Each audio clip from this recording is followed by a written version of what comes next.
자, 몇 년 전에 서울시 중학생들 대상으로 진로, 직업, 인식 여론조사를 한 적이 있는데 서울 지역 중학교 1390명을 대상으로 진행된 조사였어요. 거기서 조사 결과에 따라서 약 40%의 학생들이 장래 희망하는 직업이 없다. 난 뭘 해야 할지 모르겠고 난 직업이 없다. 그리고 그 이유는 나 스스로 무엇을 할 수 있는지 모르겠다. 이 의견이 73%가 나왔대요. 그리고 32% 학생들은 장래를 깊이 생각해 본 적이 없다.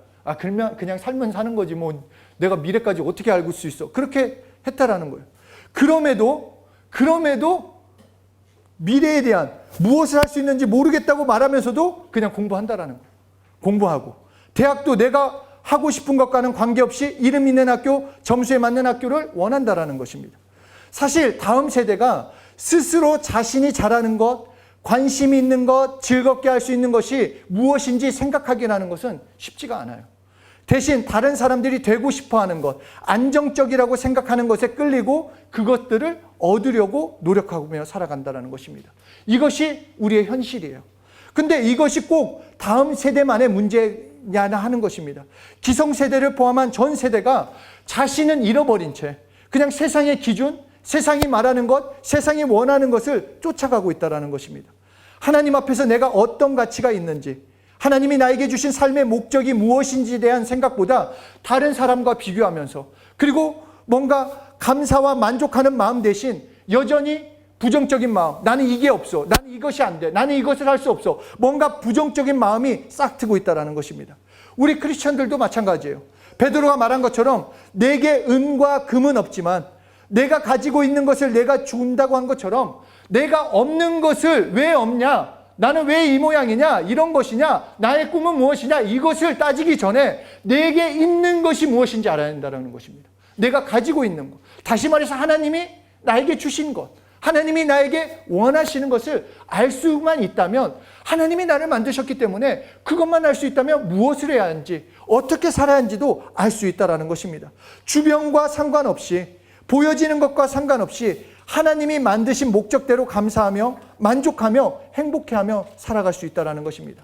사단은 우리가 가진 것을 빼앗으려고 합니다.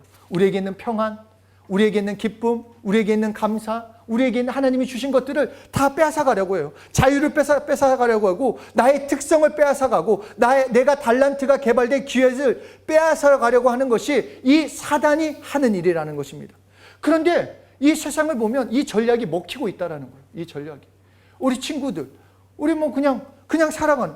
그러나 분명히 알아야 할 것은 사단은 빼앗으려고 하지만 예수님은 더 하시는 분이다 라는 것을 아셔야 한다는 거예요.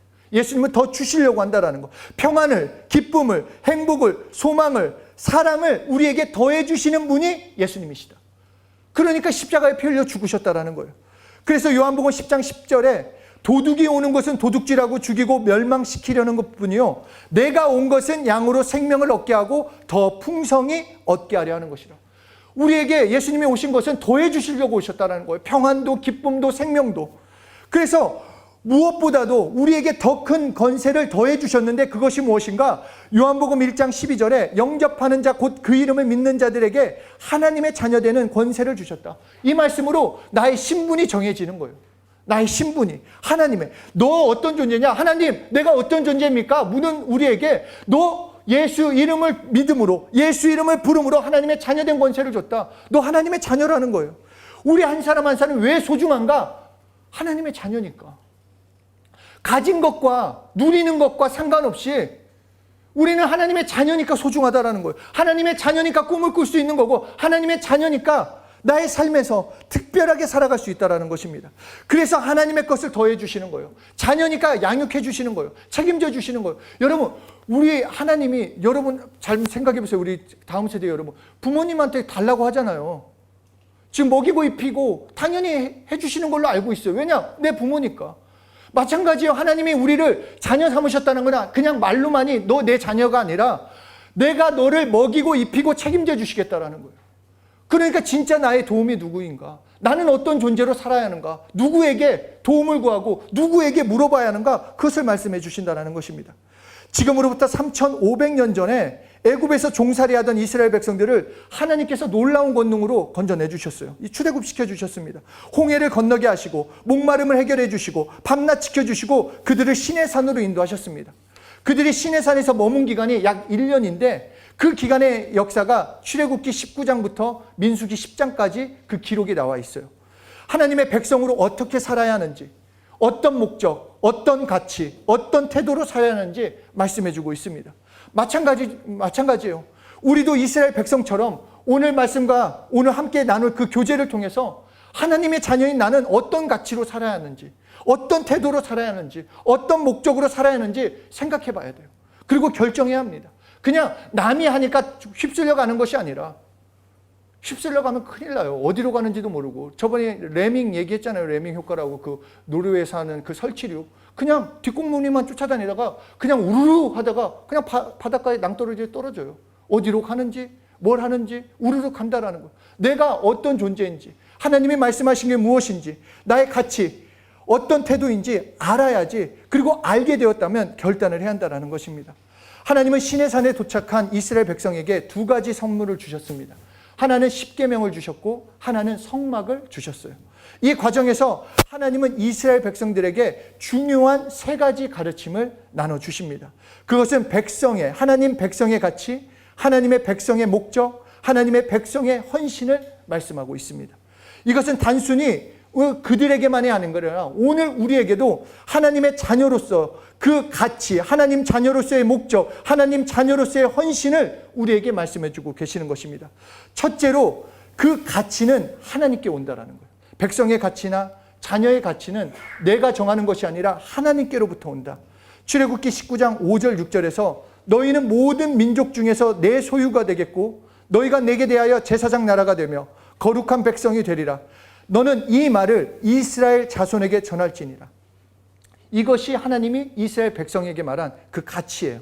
다른 나라와 비교하고 다른 민족과 비교해서 오는 것이 아니라 하나님이 너희를 하나님의 백성으로 선택하심으로 특별한 존재가 됐다는 것입니다. 마찬가지로 내가 특별한 이유는 내가 어떠해서가 아니라 나의 어떠함이나 아니라 나의 어떤 것을 가지고 있어서가 아니라 하나님께로 온 것이요, 하나님께서 우리를 오늘 택해 주셨기 때문에 특별하다는 것, 우리를 자녀 삼아 주셨기 때문에 우리가 특별하다는 거예요. 그러니까 다른 것과 비교할 필요 없다. 나 다른 상황과 비교할 없이 하나님께서 자녀 삼아 주셨기 때문에 우리가 특별한 존재라고 우리의 가치에 대해서 그렇게 말씀해 주십니다. 둘째로 이스라엘 백성의 목적은 십계명에서 나오는데 하나님은 이스라엘 백성이 십계명을 통해 하나님을 영화롭게 하며 또한 이웃을 축복하는 삶을 살기 원하셨습니다. 마찬가지예요. 우리의 삶의 목적도 하나님을 영화롭게 하는 것이요 이웃을 축복하는 것입니다.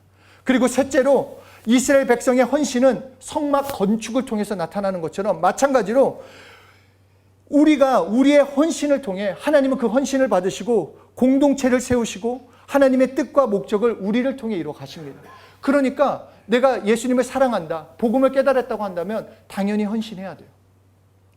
내가 좋은 말씀 듣고 좋았어, 이 말씀 듣고 좋아, 그래 아멘, 나 이 축복 받아야지, 이것으로 끝내면 안 된다는 거예요. 그 말씀을 들었으면 그 말씀을 가지고 내가 살아감과 동시에 하나님께 영광 돌리는 것도 있지만 그 일에 나도 헌신을 해야 한다는 것입니다. 더 구체적으로 얘기하면 복음의 일에 내가 한 가지라도 뭔가 하고 있어야 한다는 거예요. 이게 하나님께서 말씀하시는 우리에게 주신 헌신이라고 말씀하시는 것입니다. 하나님은 우리를 특별하게 선택하셨습니다. 하나님은 우리를 이 땅 가운데 보내시고 그를 믿음으로 예수 이름을 시인함으로 하나님의 자녀를 삼아주셨고, 그렇기 때문에 이제 우리가 사는 것은 하나님을 영화롭게 하며 살아야 하는 것이요, 이웃을 또한 세상을 축복하는 삶의 목적을 주셨고, 그 일에 우리가 헌신하기를 바라시는 것이 바로 우리를 향한 하나님의 생각이고 하나님의 뜻이 되는 것입니다. 오늘 특별 예배가 바로 이 내용을 가지고 함께 나누려고 합니다. 그래서 하나님께서 말씀하시는 나의 정체성에 대해서 한번 다시 생각해 보시고, 또한 내가 어떤 목적을 가지고 어떤 헌신을 해야 할지 분명히 좀 생각하고 품고 행동하는 우리 한 분 한 분 되시길 예수 이름으로 축복합니다.